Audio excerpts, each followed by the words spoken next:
ਇਹ Punjabi radio USA ਹੈ। ਹੁਣ ਤੁਸੀਂ ਸਾਡੇ ਚੰਡੀਗੜ੍ਹ ਸਟੂਡੀਓ ਤੋਂ ਸੁਸ਼ੀਲ ਦੋਸਾਂਝ ਕੋਲੋਂ ਅੱਜ ਵੀਰਵਾਰ ਦਾ ਪੰਜਾਬੀ ਖਬਰਾਂ ਦਾ ਬੁਲੇਟਿਨ ਸੁਣੋਗੇ। ਪਹਿਲਾਂ ਅੱਜ ਦੀਆਂ ਖਾਸ ਖਬਰਾਂ ਸੁਣੋ। ਪੰਜਾਬ ਵਿੱਚ ਕੋਰੋਨਾ ਵਾਇਰਸ ਨੇ ਹੋਰ ਰਫ਼ਤਾਰ ਫੜੀ। ਇੱਕੋ ਦਿਨ 'ਚ ਆਏ ਰਿਕਾਰਡ 1788 ਨਵੇਂ ਕੇਸ, 39 ਹੋਰ ਮੌਤਾਂ ਹੋਈਆਂ। ਭਾਰਤ ਵਿੱਚ ਕੋਰੋਨਾ ਵਾਇਰਸ ਨਾਲ ਹੁਣ ਤੱਕ 54,200 ਜਾਨਾਂ ਗਈਆਂ। ਦੁਨੀਆ ਭਰ ਵਿੱਚ ਕੋਰੋਨਾ ਨਾਲ ਮਰਨ ਵਾਲਿਆਂ ਦੀ ਗਿਣਤੀ 8 ਲੱਖ ਤੋਂ ਪਾਰ। ਮਜ਼ਦੂਰ ਆਗੂ ਦੀ ਰਿਹਾਈ ਲਈ ਬਠਿੰਡਾ ਵਿੱਚ ਵਰ੍ਹਦੇ ਮੀਂਹ 'ਚ ਹੋਇਆ ਮੁਜ਼ਾਹਰਾ। ਜਲੰਧਰ ਦੇ ਸਰਕਾਰੀ ਹਸਪਤਾਲ ਵਿੱਚੋਂ ਨਵ ਜਨਮਿਆ ਬੱਚਾ ਚੋਰੀ। ਜਗਤਾਰ ਜੌਹਰ ਦੀ ਰਿਹਾਈ ਲਈ ਬਰਤਾਨੀਆ ਵਿੱਚ ਪ੍ਰਧਾਨ ਮੰਤਰੀ ਦੇ ਘਰ ਦੇ ਅੱਗੇ ਮੁਜ਼ਾਹਰਾ ਅਤੇ ਰੂਸ ਦੇ ਵਿਰੋਧੀ ਧਿਰ ਦੇ ਆਗੂ ਨਵਲਨੀ ਨੂੰ ਜ਼ਹਿਰ ਦੇਣ ਦਾ ਇਲਜ਼ਾਮ। ਹੁਣ ਖਬਰਾਂ ਦੀ ਤਫਸੀਲ ਸੁਣੋ। ਪੰਜਾਬ ਵਿੱਚ ਕੋਰੋਨਾ ਵਾਇਰਸ ਦੇ ਬੁੱਧਵਾਰ ਦੇਰ ਰਾਤ ਤੱਕ ਆਏ ਅੰਕੜਿਆਂ ਦੇ ਮੁਤਾਬਕ ਇੱਕੋ ਦਿਨ ਵਿੱਚ ਸਭ ਤੋਂ ਜ਼ਿਆਦਾ 1788 ਨਵੇਂ ਕੇਸ ਆਏ ਨੇ, ਜਦਕਿ ਇੱਕੋ ਦਿਨ ਦੇ ਵਿੱਚ 39 ਹੋਰ ਲੋਕਾਂ ਦੀ ਮੌਤ ਹੋ ਗਈ ਹੈ। ਸਭ ਤੋਂ ਜ਼ਿਆਦਾ 11 ਮੌਤਾਂ ਲੁਧਿਆਣੇ 'ਚ ਹੋਈਆਂ ਨੇ। ਪਟਿਆਲੇ 'ਚ 6, ਜਲੰਧਰ 'ਚ 4, ਅੰਮ੍ਰਿਤਸਰ ਤੇ ਮੋਹਾਲੀ ਵਿੱਚ 3, ਕਪੂਰਥਲਾ ਵਿੱਚ 2 ਲੋਕਾਂ ਦੀ ਮੌਤ ਹੋਈ ਹੈ। ਪੰਜਾਬ ਵਿੱਚ ਕੁੱਲ ਮਰੀਜ਼ਾਂ ਦਾ ਅੰਕੜਾ 37,000 ਤੋਂ ਪਾਰ ਚਲਾ ਗਿਆ ਹੈ। ਮ੍ਰਿਤਕਾਂ ਦਾ ਵੀ ਅੰਕੜਾ ਵੱਧ ਕੇ 958 ਹੋ ਗਿਆ ਹੈ। ਅਗਸਤ ਮਹੀਨੇ ਵਿੱਚ ਪੰਜਾਬ ਦੇ ਕੁੱਲ ਪੀੜਿਤ ਮਰੀਜ਼ ਦੁੱਗਣੇ ਤੋਂ ਜ਼ਿਆਦਾ ਵਧੇ ਨੇ। 31 ਜੁਲਾਈ ਨੂੰ ਪੰਜਾਬ ਵਿੱਚ ਕੁੱਲ ਮਰੀਜ਼ 16,908 ਸਨ, ਜਦਕਿ ਸਿਰਫ 19 ਦਿਨਾਂ ਦੇ ਵਿੱਚ ਹੀ ਇਹ ਗਿਣਤੀ ਵੱਧ ਕੇ 37,000 ਹੋ ਗਈ ਹੈ। ਇਸ ਦੌਰਾਨ ਮ੍ਰਿਤਕਾਂ ਦੀ ਮੌਤ ਦਾ ਅੰਕੜਾ ਵੀ ਦੁੱਗਣੀ ਰਫ਼ਤਾਰ ਨਾਲ ਵਧਿਆ। ਸਰਕਾਰ ਦੇ ਮੁਤਾਬਕ 362 ਮਰੀਜ਼ ਆਕਸੀਜਨ ਤੇ ਨੇ ਤੇ 36 ਜਣਿਆਂ ਨੂੰ ਵੈਂਟੀਲੇਟਰ ਤੇ ਰੱਖਿਆ ਗਿਆ। ਇਸ ਦੌਰਾਨ ਖਬਰ ਹੈ ਕਿ ਸਿਵਲ ਹਸਪਤਾਲ ਫਿਰੋਜ਼ਪੁਰ ਤੋਂ ਬੁੱਧਵਾਰ ਸਵੇਰੇ ਕੋਰੋਨਾ ਪੀੜਤ ਪਿੰਡ ਬਾਰੋਕੇ ਦੇ ਰਹਿਣ ਵਾਲੇ ਟਿੰਕੂ ਅਤੇ ਬਚਿੱਤਰ ਸਿੰਘ ਤਰਨਤਾਰਨ ਫਰਾਰ ਹੋ ਗਏ ਨੇ। ਅੰਮ੍ਰਿਤਸਰ ਵਿੱਚ ਸਾਬਕਾ ਵਿਧਾਇਕਾ ਡਾਕਟਰ ਨਵਜੋਤ ਕੌਰ ਸਿੱਧੂ ਦੇ ਪੀਏ ਗੌਰਵ ਵਾਸੂਦੇਵ ਵੀ ਪੀੜਤ ਪਾਏ ਗਏ ਨੇ। ਜਲੰਧਰ ਵਿੱਚ ਆਮ ਆਦਮੀ ਪਾਰਟੀ ਵਿੱਚੋਂ ਸ਼੍ਰੋਮਣੀ ਅਕਾਲੀ ਦਲ ਵਿੱਚ ਗਏ ਆਗੂ HS ਬਾਲੀਆ ਦੀ ਰਿਪੋਰਟ ਵੀ ਪੋਜ਼ਿਟਿਵ ਆਈ ਹੈ। ਭਾਰਤ ਵਿੱਚ ਕੋਰੋਨਾ ਵਾਇਰਸ ਦੇ ਮਰੀਜ਼ਾਂ ਦਾ ਅੰਕੜਾ 28,53,000 ਹੋ ਗਿਆ ਹੈ। ਇਹਦੇ ਵਿੱਚੋਂ 21,15,000 ਲੋਕ ਠੀਕ ਵੀ ਹੋ ਚੁੱਕੇ ਨੇ, ਜਦਕਿ 54,200 ਮਰੀਜ਼ਾਂ ਦੀ ਮੌਤ ਹੋ ਚੁੱਕੀ ਹੈ। ਹੁਣ ਤੱਕ 6,90,984 ਮਰੀਜ਼ਾਂ ਦਾ ਇਲਾਜ ਚੱਲ ਰਿਹਾ ਹੈ। ਦੁਨੀਆ ਦੀ ਗੱਲ ਕਰੀਏ ਤਾਂ ਸੰਸਾਰ ਭਰ ਵਿੱਚ ਕੋਰੋਨਾ ਵਾਇਰਸ ਦੇ ਹੁਣ ਤੱਕ 2,26,50,398 ਕੇਸ ਸਾਹਮਣੇ ਆ ਚੁੱਕੇ ਨੇ। ਪਰ ਰਾਹਤ ਵਾਲੀ ਗੱਲ ਇਹ ਵੀ ਹੈ ਕਿ 1,54,00,000 ਮਰੀਜ਼ ਠੀਕ ਵੀ ਹੋ ਚੁੱਕੇ ਨੇ, ਜਦਕਿ 8 ਲੱਖ ਦੀਆਂ ਮੌਤਾਂ ਹੋ ਚੁੱਕੀਆਂ ਨੇ। ਪੰਜਾਬ ਦੇ ਮੋਗਾ ਜ਼ਿਲ੍ਹਾ ਸਕੱਤਰੇਤ ਦੀ ਬਿਲਡਿੰਗ ਉੱਤੇ ਖਾਲਿਸਤਾਨ ਦਾ ਝੰਡਾ ਚਲਾਉਣ ਤੇ ਤਿਰੰਗੇ ਦੀ ਬੇਅਦਬੀ ਦੇ ਮਾਮਲੇ ਵਿੱਚ 12ਵੀਂ ਜਮਾਤ ਦੇ ਇੱਕ ਵਿਦਿਆਰਥੀ ਨੂੰ ਗ੍ਰਿਫਤਾਰ ਕੀਤਾ ਗਿਆ ਅਤੇ ਇੱਕ ਪੁਲਿਸ ਇੰਸਪੈਕਟਰ ਦੇ ਬੇਟੇ ਸਣੇ 2 ਹੋਰ ਨੌਜਵਾਨਾਂ ਨੂੰ ਨਾਮਜ਼ਦ ਕੀਤਾ ਗਿਆ। ਗ੍ਰਿਫਤਾਰ ਨੌਜਵਾਨ ਨੇ ਝੰਡਾ ਚਲਾਉਣ ਦੀ ਵੀਡੀਓ ਬਣਾਈ ਸੀ। ਝੰਡਾ ਚਲਾਉਣ ਮਗਰੋਂ ਇੱਕ ਮੁਲਜ਼ਮ ਵੱਲੋਂ ਹਾਕਮ ਧਿਰ ਦੇ ਵਿਧਾਇਕ ਨੂੰ ਫੋਨ ਕਰਨ ਦੀ ਵੀ ਚਰਚਾ ਹੈ। ਜ਼ਿਲ੍ਹਾ ਪੁਲਿਸ ਮੁਖੀ ਹਰਮਨਵੀਰ ਸਿੰਘ ਗਿੱਲ ਨੇ ਦੱਸਿਆ ਕਿ ਜ਼ਿਲ੍ਹਾ ਸਕੱਤਰੇਤ ਦੀ ਬਿਲਡਿੰਗ ਉੱਤੇ ਖਾਲਿਸਤਾਨੀ ਝੰਡਾ ਚਲਾਉਣ ਤੇ ਤਿਰੰਗੇ ਦੀ ਬੇਅਦਬੀ ਦੇ ਮਾਮਲੇ ਵਿੱਚ ਵੀਡੀਓ ਬਣਾਉਣ ਵਾਲੇ ਨੌਜਵਾਨ ਆਕਾਸ਼ਦੀਪ ਸਿੰਘ ਪਿੰਡ ਸਾਧੂਵਾਲਾ ਜ਼ੀਰਾ ਨੂੰ ਗ੍ਰਿਫਤਾਰ ਕਰ ਲਿਆ ਗਿਆ ਹੈ। ਜਸਪਾਲ ਸਿੰਘ ਉਰਫ ਰਿੰਪਾ ਤੇ ਇੰਦਰਜੀਤ ਸਿੰਘ ਗਿੱਲ ਦੋਵੇਂ ਪਿੰਡ ਰੌਲੀ ਮੋਗਾ ਨੂੰ ਨਾਮਜ਼ਦ ਕੀਤਾ ਗਿਆ ਹੈ। ਦੋਵਾਂ ਦੀ ਗ੍ਰਿਫਤਾਰੀ ਲਈ ਪੁਲਿਸ ਛਾਪੇ ਮਾਰ ਰਹੀ ਹੈ। ਆਕਾਸ਼ਦੀਪ ਸਿੰਘ 12ਵੀਂ ਦਾ ਵਿਦਿਆਰਥੀ ਹੈ ਤੇ ਜਸਪਾਲ ਸਿੰਘ ਉਰਫ ਰਿੰਪਾ ਦਾ ਪਿਤਾ ਪੰਜਾਬ ਪੁਲਿਸ ਦੇ ਵਿੱਚ ਇੰਸਪੈਕਟਰ ਹੈ। ਇਹ ਆਪਸ ਵਿੱਚ ਮਾਮੇ ਭੂਆ ਦੇ ਪੁੱਤਰ ਨੇ। ਝੰਡਾ ਚਲਾਉਣ ਮਗਰੋਂ ਰਿੰਪਾ ਤੇ ਗਿੱਲ ਦੋਵੇਂ ਪਿੰਡ ਪੱਖੋਵਾਲ ਲੁਧਿਆਣੇ 'ਚ ਜੱਗਾ ਸਿੰਘ ਦੇ ਕੋਲ ਚਲੇ ਗਏ, ਜੋ ਗਿੱਲ ਦਾ ਰਿਸ਼ਤੇਦਾਰ ਹੈ। ਇਹ ਨੌਜਵਾਨ ਸਿੱਖਸ ਫਾਰ ਜਸਟਿਸ ਜਥੇਬੰਦੀ ਦੇ ਸਲਾਹਕਾਰ ਗੁਰਪਤਵੰਤ ਸਿੰਘ ਪੰਨੂ ਵੱਲੋਂ ਖਾਲਿਸਤਾਨੀ ਝੰਡਾ ਲਹਿਰਾਉਣ ਵਾਲੇ ਨੂੰ $2500 ਦੇਣ ਦੇ ਐਲਾਨ ਤੋਂ ਲਾਲਚ ਵਿੱਚ ਆ ਗਏ ਸਨ।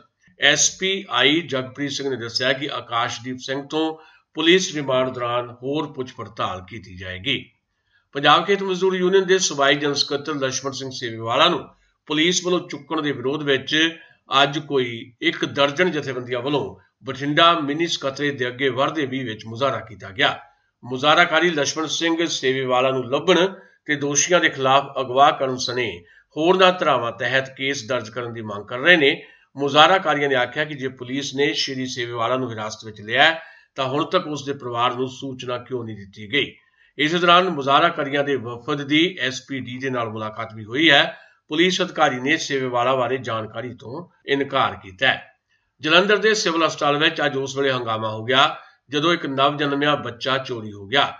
ਬੱਚਾ ਅੱਜ ਹੀ ਪੈਦਾ ਹੋਇਆ ਸੀ। ਬੱਚੇ ਦੀ ਦਾਦੀ ਨੂੰ ਫਾਈਲ ਬਣਾਉਣ ਭੇਜਿਆ ਗਿਆ ਸੀ ਤੇ ਥੋੜੇ ਸਮੇਂ ਬਾਅਦ ਹੀ ਬੱਚਾ ਚੋਰੀ ਹੋ ਗਿਆ। ਏਸੀਪੀ ਹਰਸਿਮਰਤ ਸਿੰਘ ਦੀ ਅਗਵਾਈ ਵਿੱਚ ਪੁਲਿਸ ਇਸ ਮਾਮਲੇ ਦੀ ਜਾਂਚ ਕਰ ਰਹੀ ਹੈ ਤੇ ਸੀਸੀਟੀਵੀ ਕੈਮਰਿਆਂ ਦੀ ਫੁਟੇਜ ਨੂੰ ਵੀ ਖੰਗਾਲਿਆ ਜਾ ਰਿਹਾ ਹੈ। ਅੱਜ ਸੁਪਰੀਮ ਕੋਰਟ ਨੇ ਸਮਾਜ ਸੇਵੀ ਤੇ ਉੱਘੇ ਵਕੀਲ ਪ੍ਰਸ਼ਾਂਤ ਭੂਸ਼ਣ ਦੇ ਖਿਲਾਫ ਮਾਣਹਾਨੀ ਕੇਸ ਦੀ ਕਾਰਵਾਈ ਦੇ ਦੌਰਾਨ ਆਖਿਆ ਕਿ ਜੇ ਉਹਨਾਂ ਨੂੰ ਆਪਣੀ ਗਲਤੀ ਦਾ ਅਹਿਸਾਸ ਹੋਵੇ ਤਾਂ ਅਦਾਲਤ ਉਹਨਾਂ ਪ੍ਰਤੀ ਨਰਮੀ ਵਰਤ ਸਕਦੀ ਹੈ। ਅਦਾਲਤ ਨੇ ਸ਼੍ਰੀ ਪ੍ਰਸ਼ਾਂਤ ਭੂਸ਼ਣ ਨੂੰ ਮੁੜ ਵਿਚਾਰ ਕਰਨ ਵਾਸਤੇ 2 ਦਿਨ ਦਾ ਸਮਾਂ ਦਿੱਤਾ ਹੈ। ਅਦਾਲਤ ਨੇ ਕਿਹਾ ਕਿ ਪ੍ਰਸ਼ਾਂਤ ਭੂਸ਼ਣ ਨੂੰ ਉਸ ਦੇ ਬਾਗੀ ਬਿਆਨ ਉੱਪਰ ਮੁੜ ਵਿਚਾਰ ਕਰਨ ਵਾਸਤੇ 2 ਦਿਨ ਦਾ ਸਮਾਂ ਦਿੱਤਾ ਜਾਂਦਾ ਹੈ। ਇਸ ਮਾਮਲੇ ਤੇ ਸ਼੍ਰੀ ਪ੍ਰਸ਼ਾਂਤ ਭੂਸ਼ਣ ਨੇ ਕਿਹਾ ਕਿ ਉਹ ਆਪਣੇ ਵਕੀਲਾਂ ਤੋਂ ਰਾਏ ਲੈਣਗੇ ਤੇ ਸੁਪਰੀਮ ਕੋਰਟ ਦੀ ਸਲਾਹ ਉੱਪਰ ਵਿਚਾਰ ਕਰਨਗੇ। ਇਸ ਤੋਂ ਪਹਿਲਾਂ ਸ਼੍ਰੀ ਭੂਸ਼ਣ ਨੇ ਸੁਪਰੀਮ ਕੋਰਟ ਵਿੱਚ ਉਹਨਾਂ ਦੇ ਖਿਲਾਫ ਮਾਣਹਾਨੀ ਦੀ ਕਾਰਵਾਈ ਵਿੱਚ ਸਜ਼ਾ ਸੁਣਾਉਣ ਲਈ ਹੋਣ ਵਾਲੀ ਸੁਣਵਾਈ ਟਾਲਣ ਦੀ ਮੰਗ ਕੀਤੀ।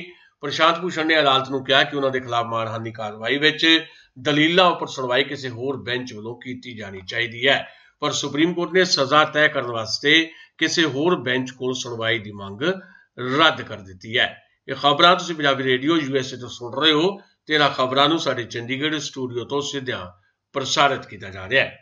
ਖਬਰਾਂ ਨੂੰ ਸਪਾਂਸਰ ਕਰ ਰਹੇ ਨੇ ਖਾਲਸਾ ਇੰਸ਼ੋਰੈਂਸ ਏਜੰਸੀ ਵਾਲੇ। ਜੇਕਰ ਤੁਸੀਂ ਜਾਂ ਤੁਹਾਡੇ ਪਰਿਵਾਰ ਦੇ ਕਿਸੇ ਮੈਂਬਰ ਨੇ ਹਾਲੇ ਤੱਕ ਵੀ ਲਾਈਫ ਇੰਸ਼ੋਰੈਂਸ ਨਹੀਂ ਕਰਵਾਈ ਤਾਂ ਅੱਜ ਹੀ ਖਾਲਸਾ ਇੰਸ਼ੋਰੈਂਸ ਏਜੰਸੀ ਨੂੰ ਕਾਲ ਕਰੋ, ਜੋ ਕਿ ਅਮਰੀਕਾ ਦੀਆਂ ਟੌਪ ਰੇਟਡ ਕੰਪਨੀਆਂ ਨਾਲ ਤੁਹਾਡੀ ਬਹੁਤ ਹੀ ਵਾਜਬ ਰੇਟ ਤੇ ਲਾਈਫ ਇੰਸ਼ੋਰੈਂਸ ਕਰਵਾ ਕੇ ਦੇਣਗੇ। ਖਾਲਸਾ ਇੰਸ਼ੋਰੈਂਸ ਏਜੰਸੀ ਦਾ ਟੈਲੀਫੋਨ ਨੰਬਰ ਨੋਟ ਕਰ ਲਓ 408 272 2500। ਯਾਦ ਰੱਖੋ ਖਾਲਸਾ ਇੰਸ਼ੋਰੈਂਸ ਏਜੰਸੀ ਦਾ ਟੈਲੀਫੋਨ ਨੰਬਰ 408272 2500।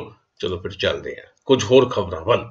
ਪੰਜਾਬ ਦੇ ਸਾਬਕਾ IAS ਅਫਸਰ ਦੇ ਬੇਟੇ ਤੇ ਸਿਟਕੋ ਦੇ ਜੂਨੀਅਰ ਇੰਜੀਨੀਅਰ ਬਲਵੰਤ ਸਿੰਘ ਮੁਲਤਾਨੀ ਨੂੰ 29 ਸਾਲ ਪਹਿਲਾਂ ਅਗਵਾ ਕਰਨ ਮਗਰੋਂ ਭੇਤ ਭਰੀ ਹਾਲਤ ਵਿੱਚ ਲਾਪਤਾ ਕਰਨ ਦੇ ਗੰਭੀਰ ਦੋਸ਼ਾਂ ਦਾ ਸਾਹਮਣਾ ਕਰ ਰਹੇ ਪੰਜਾਬ ਪੁਲਿਸ ਦੇ ਸਾਬਕਾ ਮੁਖੀ ਸੁਮੇਧ ਸਿੰਘ ਸੈਣੀ ਦੇ ਖਿਲਾਫ ਵਾਅਦਾ ਮੁਆਫ ਗਵਾਹ ਬਣੇ ਯੂਟੀ ਪੁਲਿਸ ਦੇ 2 ਸਾਬਕਾ ਇੰਸਪੈਕਟਰ ਜਗੀਰ ਸਿੰਘ ਤੇ ਕੁਲਦੀਪ ਸਿੰਘ ਸੰਧੂ ਦੇ ਅੱਜ ਬਿਆਨ ਕਲਮਬੰਦ ਕਰ ਲਏ ਗਏ।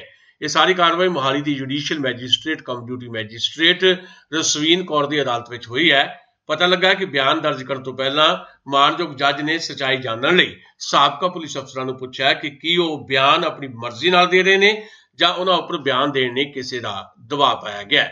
ਉਹਨਾਂ ਨੇ ਜੱਜ ਨੂੰ ਸਪਸ਼ਟ ਕੀਤਾ ਕਿ ਉਹ ਆਪਣੀ ਮਰਜ਼ੀ ਨਾਲ ਬਿਆਨ ਦੇ ਰਹੇ ਨੇ, ਉਹਨਾਂ ਤੇ ਕਿਸੇ ਦਾ ਕੋਈ ਦਬਾਅ ਨਹੀਂ ਹੈ। ਵਾਅਦਾ ਮੁਆਫ ਗਵਾਹਾਂ ਦੇ ਬਿਆਨਾਂ ਨੂੰ ਆਧਾਰ ਬਣਾ ਕੇ ਹੁਣ ਸਾਬਕਾ DGP ਸੁਮੇਧ ਸਿੰਘ ਸੈਣੀ ਅਤੇ ਬਾਕੀ ਮੁਲਜ਼ਮਾਂ ਦੇ ਖਿਲਾਫ ਧਾਰਾ 302 ਦੇ ਜੁਰਮ ਦਾ ਵਾਅਦਾ ਕੀਤਾ ਜਾ ਸਕਦਾ ਹੈ। ਇਸ ਸੰਬੰਧੀ ਅਦਾਲਤ ਨੇ ਭਲਕੇ ਯਾਨੀ 21 ਅਗਸਤ ਤੱਕ ਆਪਣਾ ਫੈਸਲਾ ਰਾਖਵਾਂ ਰੱਖ ਲਿਆ। ਬਰਤਾਨੀਆ ਦੇ ਨਾਗਰਿਕ ਜਗਤਾਰ ਸਿੰਘ ਜੱਗੀ ਨੂੰ ਜਲੰਧਰ ਦੇ ਰਾਮਾ ਮੰਡੀ ਇਲਾਕੇ ਵਿੱਚੋਂ 3 ਸਾਲ ਪਹਿਲਾਂ ਪੰਜਾਬ ਪੁਲਿਸ ਨੇ ਉਦੋਂ ਚੁੱਕ ਲਿਆ ਸੀ ਜਦੋਂ ਆਪਣੀ ਪਤਨੀ ਤੇ ਭੈਣ ਨਾਲ ਖਰੀਦੋ ਫਰੋਖਤ ਕਰਨ ਵਾਸਤੇ ਆਇਆ ਹੋਇਆ ਸੀ। ਜਗਤਾਰ ਸਿੰਘ ਜੌਹਲ ਦੇ ਹੱਕ ਵਿੱਚ ਆਵਾਜ਼ ਬੁਲੰਦ ਕਰਨ ਲਈ ਇੰਗਲੈਂਡ ਦੇ ਪ੍ਰਧਾਨ ਮੰਤਰੀ ਬੋਰਿਸ ਜੌਨਸਨ ਦੇ ਘਰ ਦੇ ਬਾਹਰ 10 ਡਾਊਨਿੰਗ ਸਟਰੀਟ ਲੰਡਨ ਵਿਖੇ ਸਿੱਖ ਸੰਗਤਾਂ ਨੇ ਮੁਜ਼ਾਹਰਾ ਕੀਤਾ। ਜੱਗੀ ਜੌਹਲ ਜਲੰਧਰ ਦੇ ਕਸਬਾ ਜੰਡਿਆਲਾ ਮੰਝਕੀ ਦਾ ਰਹਿਣ ਵਾਲਾ ਹੈ ਤੇ ਅਕਤੂਬਰ 2017 ਵਿੱਚ ਉਹ ਵਿਆਹ ਕਰਾਉਣ ਲਈ ਭਾਰਤ ਆਇਆ ਸੀ ਤੇ ਵਿਆਹ ਤੋਂ 2 ਹਫ਼ਤੇ ਬਾਅਦ ਹੀ ਪੰਜਾਬ ਪੁਲਿਸ ਨੇ ਉਸ ਨੂੰ ਚੁੱਕ ਲਿਆ। ਇੰਗਲੈਂਡ ਦੇ 100 ਦੇ ਕਰੀਬ MPs ਨੇ ਉਸ ਦੀ ਰਿਹਾਈ ਲਈ ਆਵਾਜ਼ ਉਠਾਈ ਸੀ। ਜਗਤਾਰ ਸਿੰਘ ਜੌਹਲ ਉਰਫ ਜੱਗੀ ਜੌਹਲ ਉੱਪਰ 10 ਦੇ ਕਰੀਬ ਕੇਸ ਪਾਏ ਹੋਏ ਨੇ ਤੇ ਕਈਆਂ ਵਿੱਚੋਂ ਬਰੀ ਵੀ ਹੋ ਚੁੱਕਾ ਹੈ। ਮੁਜ਼ਾਹਰਾ ਕਰ ਰਹੀਆਂ ਸਿੱਖ ਜਥੇਬੰਦੀਆਂ ਦੇ ਆਗੂਆਂ ਨੇ ਇੰਗਲੈਂਡ ਦੇ ਪ੍ਰਧਾਨ ਮੰਤਰੀ ਬੋਰਿਸ ਜੌਨਸਨ ਨੂੰ ਅਪੀਲ ਕੀਤੀ ਹੈ ਕਿ ਭਾਰਤ ਦੇ ਪ੍ਰਧਾਨ ਮੰਤਰੀ ਨਰਿੰਦਰ ਮੋਦੀ ਤੇ ਦਬਾਅ ਪਾ ਕੇ ਜਗਤਾਰ ਜੌਹਲ ਦੀ ਰਿਹਾਈ ਯਕੀਨੀ ਬਣਾਈ ਜਾਏ।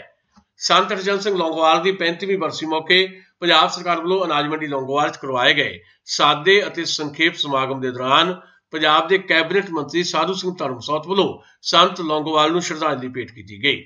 ਉਹਨਾਂ ਕਿਹਾ ਕਿ ਪੰਜਾਬ ਸਰਕਾਰ ਵੱਲੋਂ ਬਰਸੀ ਨੂੰ ਰਾਜ ਪੱਧਰੀ ਸਮਾਗਮ ਵਜੋਂ ਮਨਾਉਣ ਦਾ ਪ੍ਰੋਗਰਾਮ ਉਲੀਕਿਆ ਗਿਆ ਸੀ, ਪਰ COVID-19 ਦੀ ਮਹਾਮਾਰੀ ਕਰਕੇ ਅਜਿਹਾ ਸੰਭਵ ਨਹੀਂ ਹੋ ਸਕਿਆ। ਭਾਰਤੀ ਮੂਲ ਦੀ ਸੈਨੇਟਰ ਕਮਲਾ ਹੈਰਿਸ ਨੇ ਅਮਰੀਕਾ ਦੇ ਉਪ ਰਾਸ਼ਟਰਪਤੀ ਦੀ ਚੋਣ ਲਈ ਡੈਮੋਕ੍ਰੈਟਿਕ ਪਾਰਟੀ ਦੀ ਉਮੀਦਵਾਰੀ ਪ੍ਰਵਾਨ ਕਰ ਲਈ ਹੈ ਤੇ ਇਸ ਦੇ ਨਾਲ ਹੀ ਉਹ ਇੱਕ ਵੱਡੀ ਰਾਜਨੀਤਿਕ ਪਾਰਟੀ ਵੱਲੋਂ ਇਸ ਮਹੱਤਵਪੂਰਨ ਅਹੁਦੇ ਲਈ ਉਮੀਦਵਾਰ ਦੇ ਤੌਰ ਤੇ ਪਹਿਲੀ ਭਾਰਤੀ ਅਮਰੀਕੀ ਔਰਤ ਬਣ ਗਈ ਹੈ। ਰੂਸ ਦੇ ਵਿਰੋਧੀ ਧਿਰ ਦੇ ਆਗੂ ਅਲੈਕਸੀ ਨਵਲਨੀ ਜਹਾਜ਼ ਦੀ ਯਾਤਰਾ ਦੌਰਾਨ ਕਥਿਤ ਤੌਰ ਤੇ ਜ਼ਹਿਰੀਲੀ ਚੀਜ਼ ਖਾਣ ਨਾਲ ਬਿਮਾਰ ਹੋ ਗਏ ਨੇ ਤੇ ਉਹਨਾਂ ਨੂੰ ਸਾਈਬੇਰੀਆ ਦੇ ਹਸਪਤਾਲ ਦੀ ICU ਵਿੱਚ ਵੈਂਟੀਲੇਟਰ ਤੇ ਰੱਖਿਆ ਗਿਆ ਹੈ। ਉਹਨਾਂ ਦੀ ਤਰਜਮਾਨ ਕਿਰਿਆ ਯਾਰਮੀਸ਼ ਨੇ ਕਿਹਾ ਕਿ ਰਾਸ਼ਟਰਪਤੀ ਵਲਾਦੀਮੀਰ ਪੁਤਿਨ ਦਾ ਕੱਟੜ ਵਿਰੋਧੀ ਨਵਲਨੀ ਸਾਈਬੇਰੀਆ ਦੇ ਸ਼ਹਿਰ ਤੋਮਸਕ ਤੋਂ ਜਹਾਜ਼ ਰਾਹੀਂ ਮਾਸਕੋ ਵਾਪਸ ਆਉਣ ਵੇਲੇ ਬਿਮਾਰ ਹੋ ਗਿਆ। ਉਹਨਾਂ ਟਵੀਟ ਕੀਤਾ ਕਿ ਤੋਮਸਕ ਵਿਖੇ ਜਹਾਜ਼ ਦੀ ਐਮਰਜੈਂਸੀ ਲੈਂਡਿੰਗ ਕਰਵਾਈ ਗਈ ਹੈ। ਉਹਨਾਂ ਦਾਅਵਾ ਕੀਤਾ ਤੇ ਇਲਜ਼ਾਮ ਲਾਇਆ ਕਿ ਉਹਨਾਂ ਦੇ ਆਗੂ ਨੂੰ ਜ਼ਹਿਰ ਦਿੱਤਾ ਗਿਆ। ਖਾਸ ਖਬਰਾਂ ਇੱਕ ਵਾਰੀ ਫੇਰ ਸੁਣੋ। ਪੰਜਾਬ ਵਿੱਚ ਕੋਰੋਨਾ ਵਾਇਰਸ ਨੇ ਹੋਰ ਰਫ਼ਤਾਰ ਫੜੀ। ਇੱਕੋ ਦਿਨ ਚਾਹੇ ਰਿਕਾਰਡ 1788 ਨਵੇਂ ਕੇਸ, 39 होर मौतां होईयां। भारत विच कोरोना वायरस नाल हुण तक 54,200 जानां गईयां। दुनिया भर विच कोरोना नाल मरण वालियां दी गिणती 8 लाख तो पार हुई। मजदूर आगू की रिहाई लई बठिंडा च वरदे मींह च मुजाहरा। जलंधर के सरकारी हस्पताल विचों नव जन्मिया बच्चा चोरी। जगतार जौहर की रिहाई लई बरतानिया च प्रधानमंत्री के घर के अगे मुजाहरा ਅਤੇ रूस के विरोधी धिर के आगू नवलनी नूं ਜ਼ਹਿਰ देने का इल्जाम। ये सन साडियां अज दीयां खबरां। ताज़ा खबरां लई कल इसे वक्त अपनी फिर मुलाकात होएगी। हुण दिओ सुशील रसाई नूं आग्या। पंजाबी रेडियो USA के ਸਰੋਤਿਆਂ ਲਈ बहुत बहुत शुभ क्षमा।